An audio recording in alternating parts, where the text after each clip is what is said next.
Hi, good afternoon, everyone. I'm just going to give another minute for a couple of folks to show up.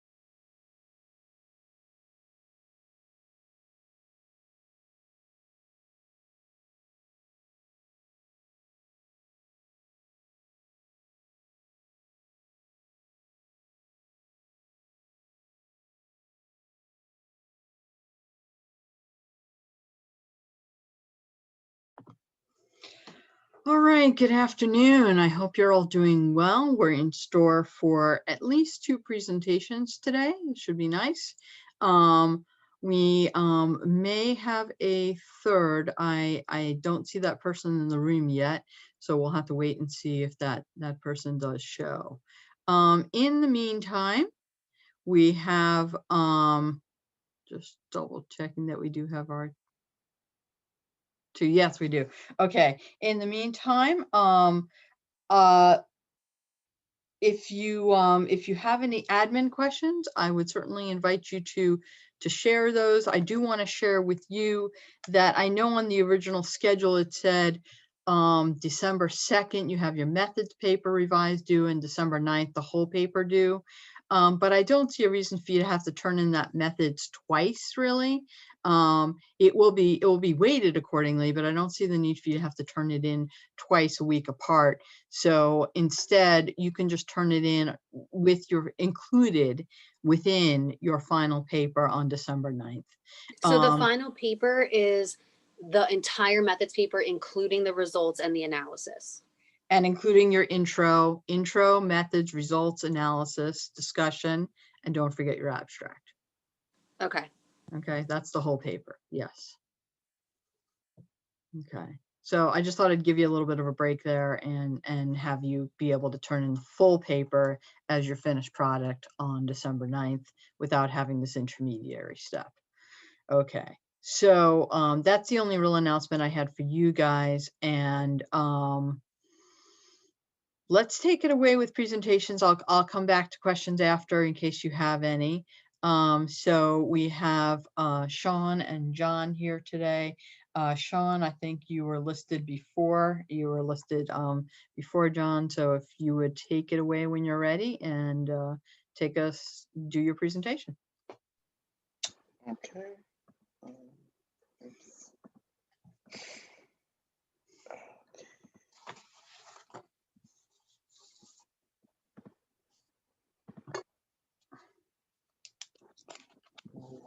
Okay, share screen. Okay.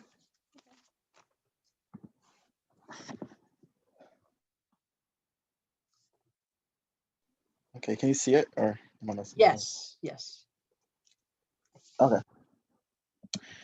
So the topic I chose was the effects of height on attractiveness and how that plays a part in the beauty standard of America, what we define as attractive or not attractive. Okay.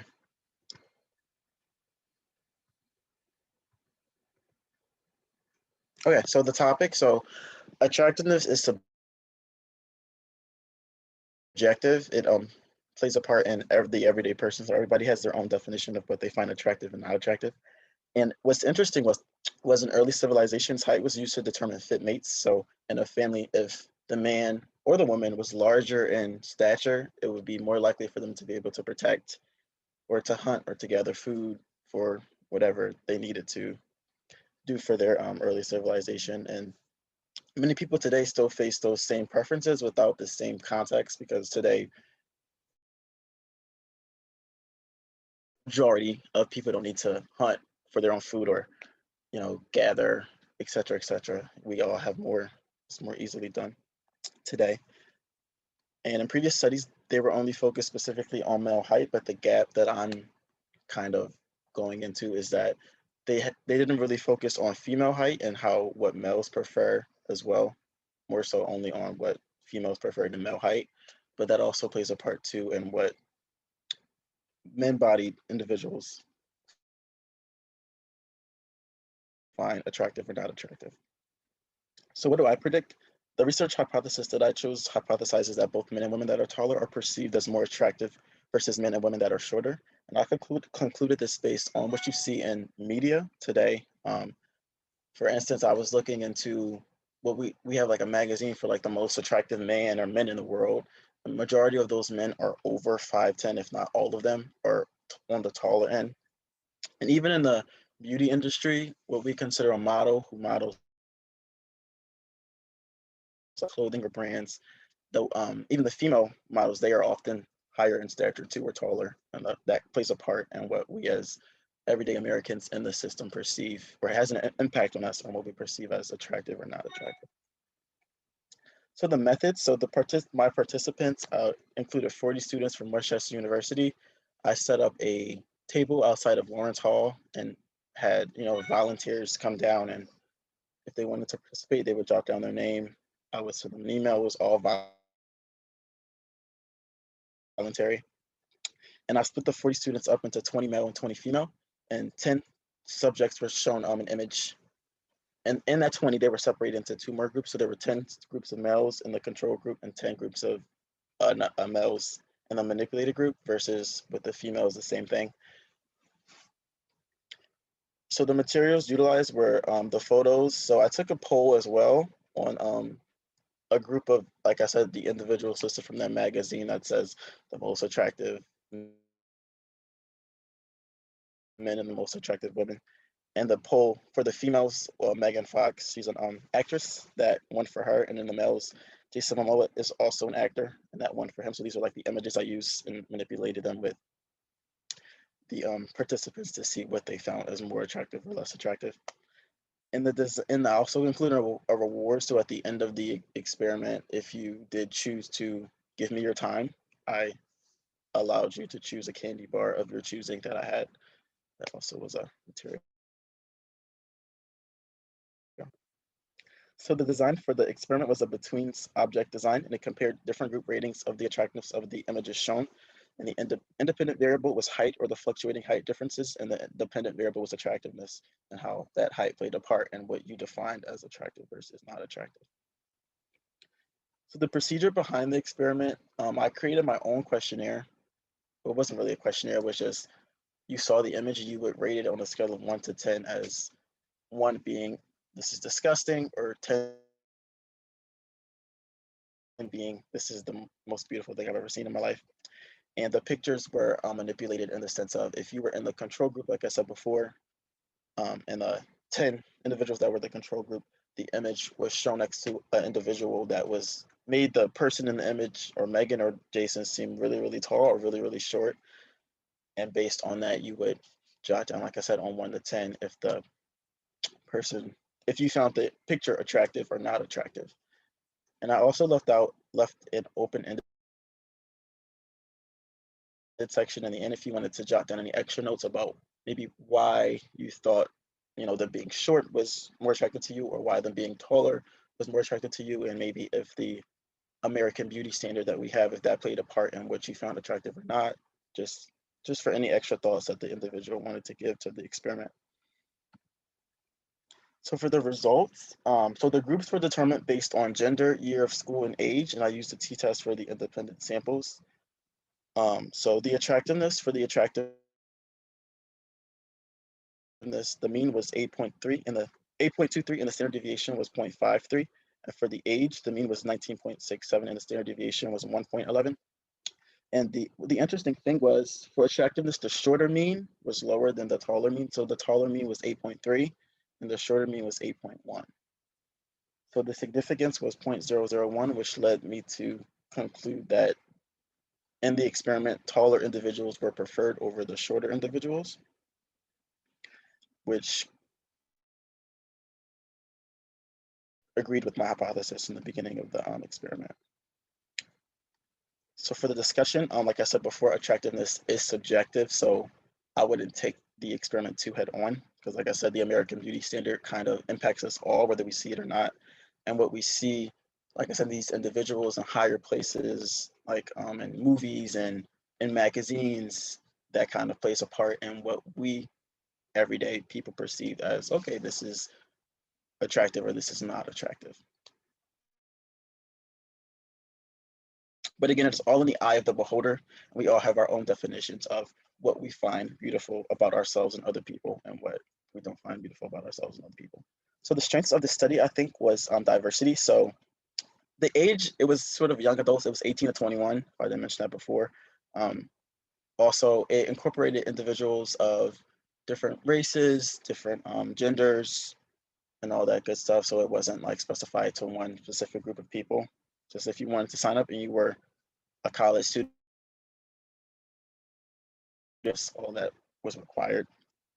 And also both opinions were valued. I feel like nowadays, or it's getting better, but especially back then, male opinions were preferred or equated to more than female opinions. I think in this study, I kind of looked at both equally, and both played an equal part in the conclusion of the experiment. So some weaknesses, I think it exempt individuals with vision problems. So because you had to visually look at a picture and like rate it from eyesight, people who have visionary problems or visionary disabilities, they wouldn't be able to participate.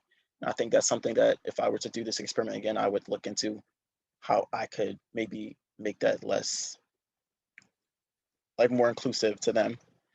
And it was only one set of subjects used. So for instance, like I said, I took a poll, but say an individual didn't find Jason Momoa attractive or Megan Fox attractive, it would make flaw the results because they just didn't find the picture attractive at all versus looking at the specific height difference or the what I wanted them to look at. They would just look at the picture or the person and not see them as attractive. And I could have had like a catalog of people to choose from, and they would like choose their most attractive person so that it wouldn't interfere with the results. And also the low population is only specified on individuals that went into Lawrence Hall. So I didn't specify people who maybe preferred Sykes that day, or even just at Westchester University. I could have expanded the population a little larger to get a better sense of what the general area feels versus just Westchester College students who prefer Lawrence Hall. So what wasn't expected, I didn't expect for the majority of the participants to sign up to be seniors. That was interesting because I usually thought, seniors are ready to graduate and get out of here, but majority of my participants were seniors. So that was interesting. And also the results, I think, were interesting as well,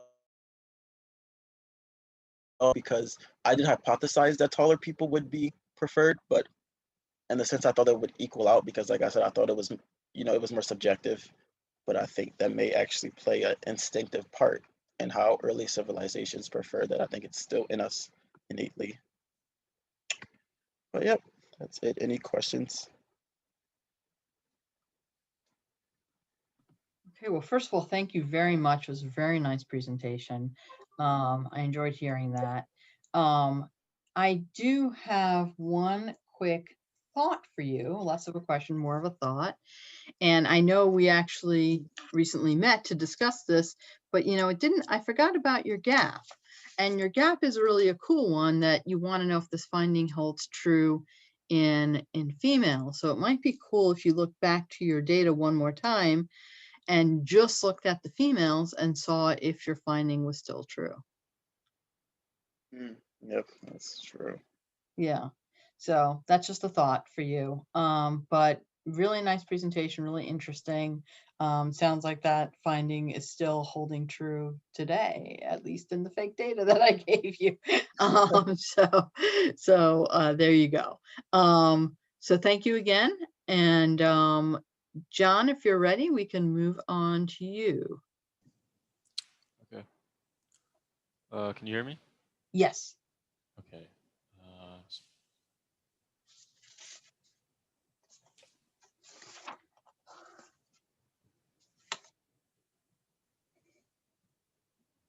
Okay. Can you see my screen? I probably, yep, now I can. Okay, cool. Okay. Cool. So I decided to study the effects of sports on mental health. So the main thing that I was looking at was the effects of students in Westchester University, if they had played sports earlier in their life or currently in their life, did that affect the rates of depression that they had currently? So I'll get into that a little bit later. So I decided to study this because with the age of technology creeping in and more the age of kids going outside with their friends, exercising, playing sports, it's more important than ever that kids are being pushed to go outside and exercise because it's really important in their development.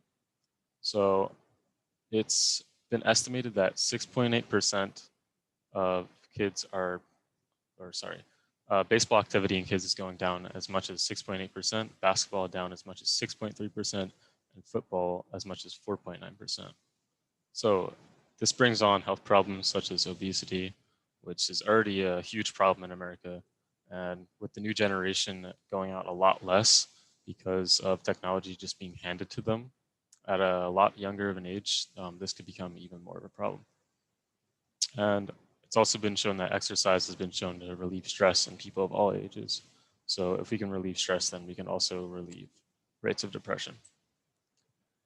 So there will be 40 randomly selected participants, all aged 18 to 22, sampled from the students at Westchester University.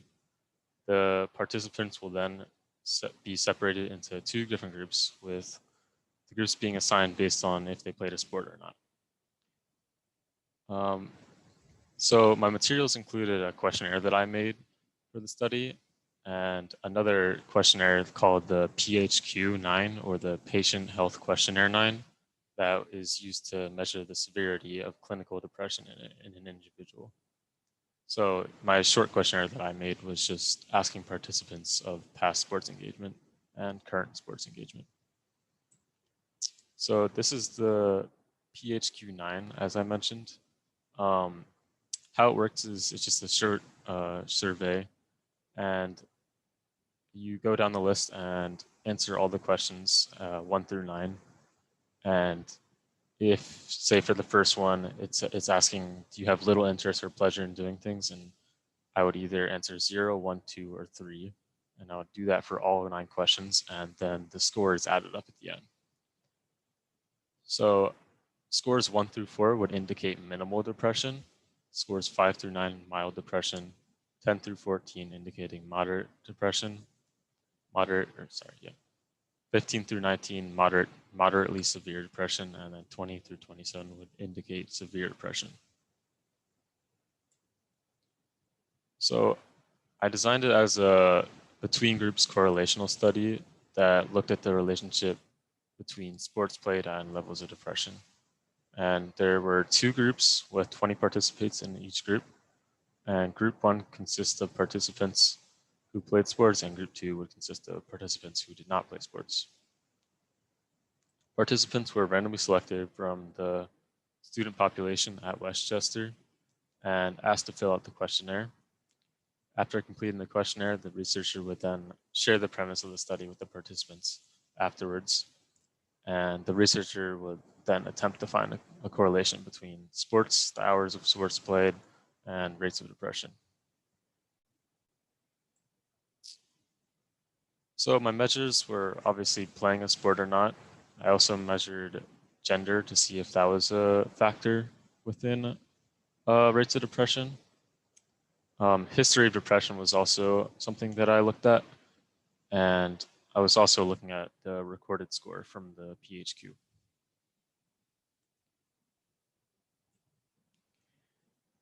So as I mentioned, it was a between groups correlational study. My independent variable would be if they were playing or played sports, or if they had never played sports. And my dependent variable would be the rate of depression that I received from the PHQ-9. My hypothesis was that children who play sports early on in their life are subject to many important physical, mental, and social benefits, and this may in turn reduce rates of depression.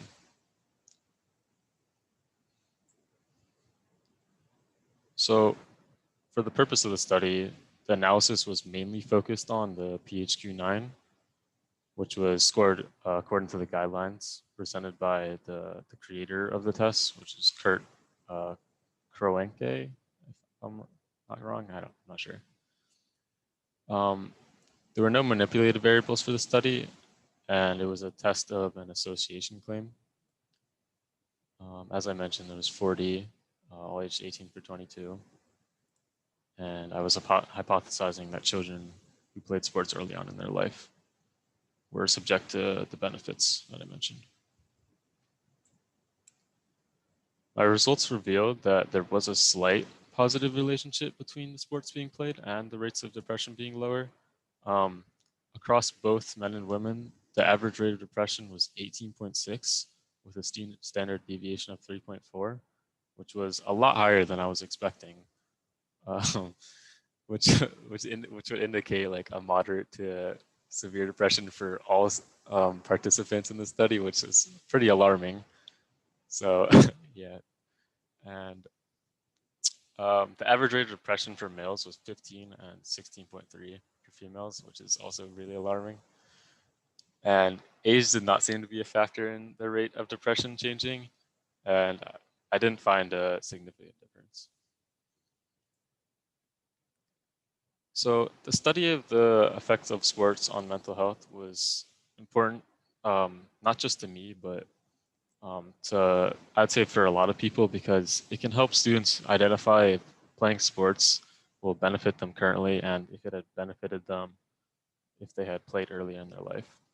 And I would say the strength of the study was that I was able to observe depression history and current depression rates at the same time. And obviously, as I said, I didn't expect the results to be how they came out. It's like, it was extremely alarming when I calculated those results, because that does not seem healthy for an entire population. And I was hoping for a more clear positive relationship between sports played and lower rates of depression, but there ended up only being, a sort of slight relationship between the two. So in the future, I would say I would include subsections within the played sports category that indicated what sports were played. So yeah, with this, I could try and like narrow down if certain sports were more beneficial or not. So like, say maybe basketball, which is known to be like a very athletic sport, would be more beneficial to a student in helping them relieve stress and then in turn rates of depression. So, yep. Any questions? Thank you, John. Very interesting presentation. I'm sorry about the alarming data. So let's see. My one question was, you had 0.06 listed there. Was that your significance level? Yes. And had you already divided that by 2? Because you do have a one-tailed test. I'm fairly sure I did. I would have Okay. to check. Yeah, I'm pretty sure I If did. not, then you can, is my point, and then you would have significance. But if you've already divided it, then I guess you're done and you just have a trend. Right. Right, which makes sense. Either way, it's fine. I just wanted to share that with you for the final. Yep. So that's the only question I had. Did anyone else have any questions either for Sean or for John?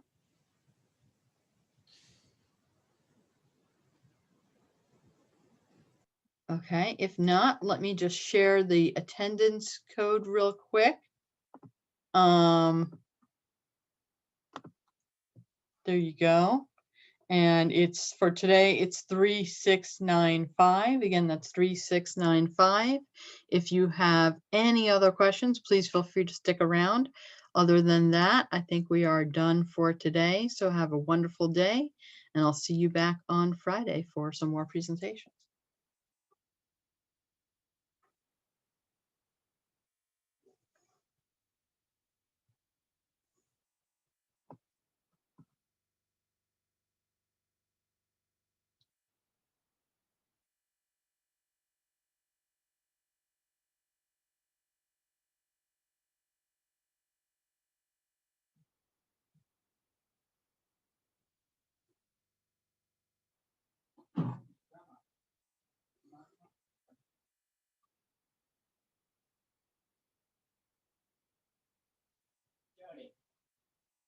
I'm in class.